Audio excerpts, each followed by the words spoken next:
Bendiciones para cada uno de ustedes. Para mí es un gusto saludarles nuevamente y darles la bienvenida a una edición más de Reavivados por su palabra. Hoy meditaremos en el capítulo número 1 del libro de los Hechos. Mientras los evangelios hablan de la vida y enseñanza de Jesús, recordemos que Jesús hizo una promesa, la venida del Espíritu Santo. Ahora en el libro de los Hechos se expone la obra maravillosa de la tercera persona de la deidad.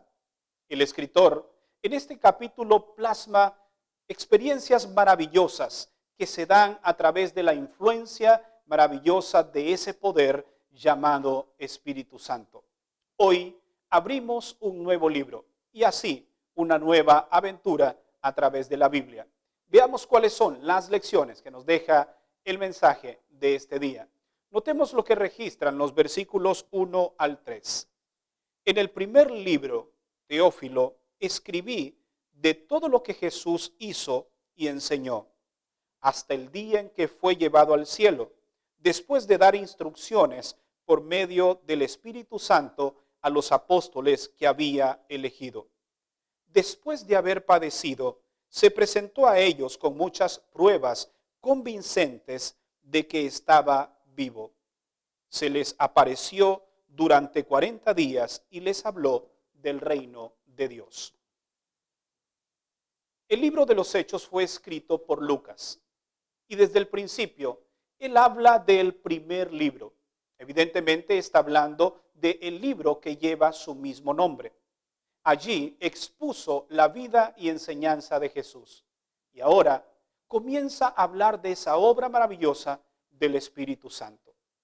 En los primeros versículos aprendemos algunas lecciones con relación a esto, ya que los discípulos estaban preocupados, según Lucas, de saber cuándo se establecería el reino de Dios.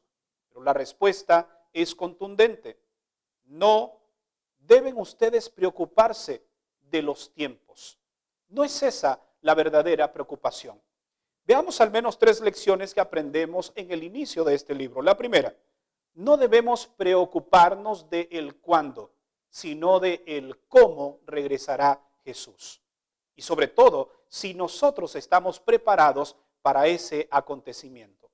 Una segunda lección es que si recibimos el Espíritu Santo, debemos estar dispuestos a ir donde Él nos envíe. Y la tercera lección es que así como Jesús ascendió al cielo y los discípulos vieron que literalmente fue arrebatado hacia ese lugar, asimismo Jesús regresará nuevamente por su iglesia. Recordemos que según los evangelios, la venida de Jesús será visible, audible y literal.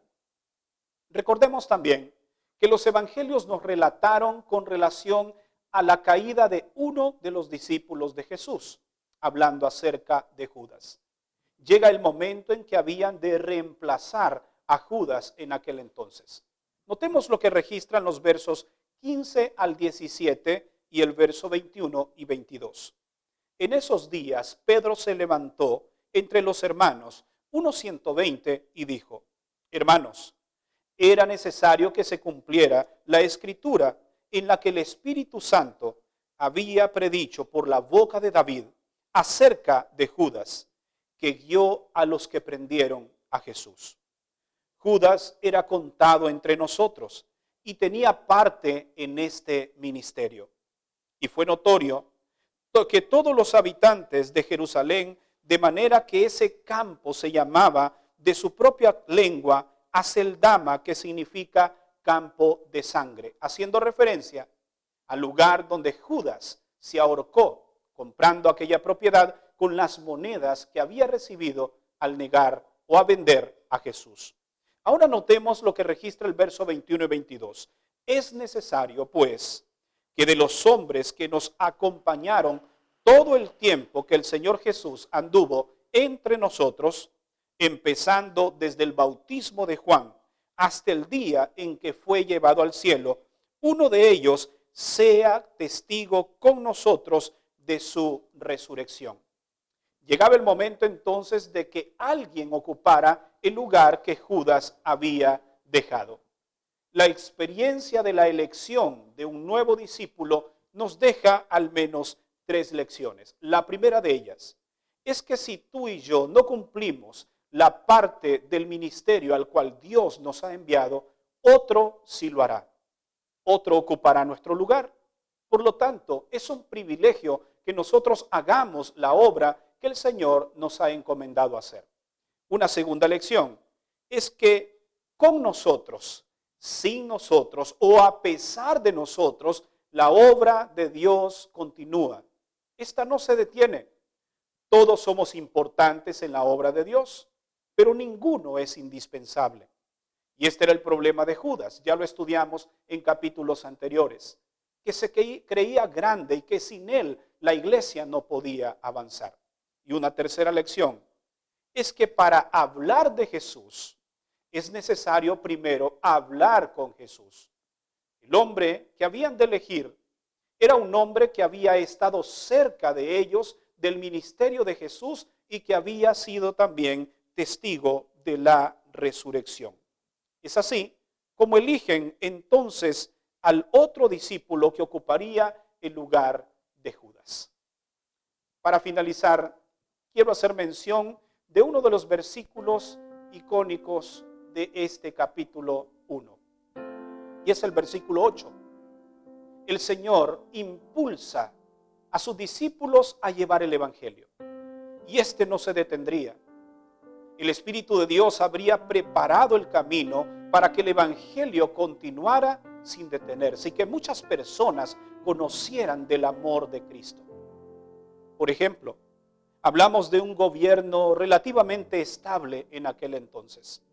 También de un sistema administrativo común, además del idioma griego, que era manejado por todas las personas en aquella región y lo entendían. De esta manera, el evangelio se propagó por todas partes de una manera impresionante. El Señor había preparado todo para que los discípulos fueran a realizar esta labor, mas no lo harían solos. El versículo 8 dice, y recibiréis el Espíritu Santo. Recibiréis el poder del Espíritu Santo.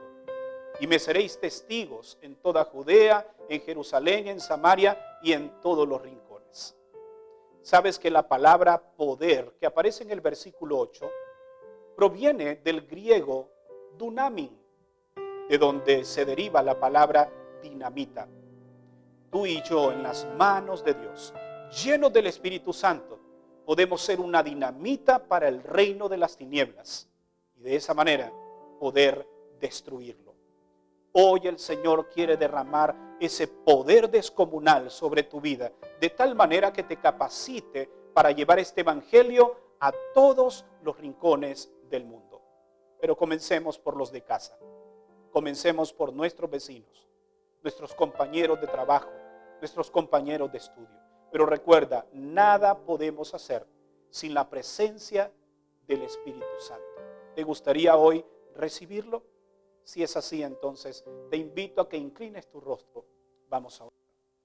Padre, gracias por la obra maravillosa y la promesa del Espíritu Santo. Aquí estamos, porque queremos recibirlo para que nos capacite y nos oriente y así llevar este evangelio a donde quiera que tú nos envíes. Gracias por el privilegio que nos das de ser parte de esta obra. En el nombre maravilloso de Jesús oramos. Amén. Gracias por habernos acompañado en la meditación de este día. Recuerda que mañana estaremos nuevamente aquí para una edición más de Reavivados. Te bendiga.